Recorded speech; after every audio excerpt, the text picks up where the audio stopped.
N'hésitez pas à télécharger gratuitement, en bas dans la description de la vidéo, une multitude de ressources sur la méthode Montessori.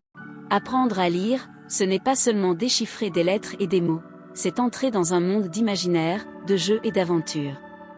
Pour beaucoup d'enfants, la lecture peut sembler abstraite ou scolaire. Pourtant, il existe des façons originales de leur donner le goût des livres et des histoires sans qu'ils s'en rendent compte. 1. La lecture comme enquête et aventure.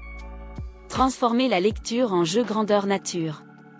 Par exemple, écrivez des messages secrets ou des indices à cacher dans la maison, que votre enfant doit lire pour avancer dans une chasse au trésor. Vous pouvez aussi inventer ensemble une enquête où il doit lire pour trouver, déchiffrer une recette pour préparer un gâteau, lire une carte pour retrouver un trésor ou encore reconstituer des phrases pour découvrir le mot magique. Ces activités ludiques stimulent la lecture sans en avoir l'air, et montrent que les mots servent à résoudre des énigmes et vivre des aventures. Vous pouvez même créer un petit carnet d'explorateur où il notera les indices lus et ses découvertes. En donnant un rôle actif à votre enfant, vous transformez la lecture en moteur d'action et d'imagination. 2. Créer et jouer des histoires.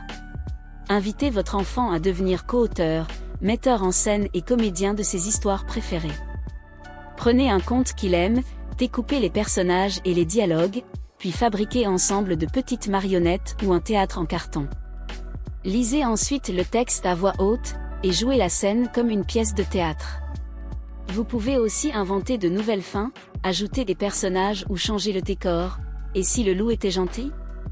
Cette activité développe non seulement la lecture, mais aussi la créativité, l'expression orale et la confiance en soi.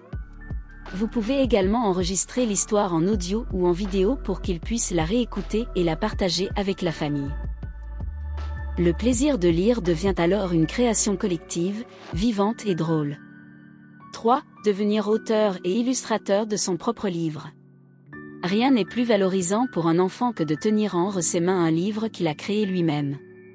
Proposez-lui de fabriquer un petit livre, quelques feuilles pliées et agrafées suffisent. Ensemble, écrivez une histoire courte, inventez des personnages, dessinez les illustrations et composez la couverture. Vous pouvez commencer par des phrases simples qu'il dicte et que vous écrivez, puis l'encourager à écrire certains mots ou titres. Ajoutez des photos, des collages ou même des autocollants pour rendre le livre unique.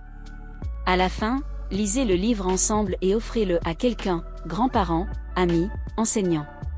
Cette démarche transforme la lecture en création et donne un sens concret à l'écriture et à la lecture.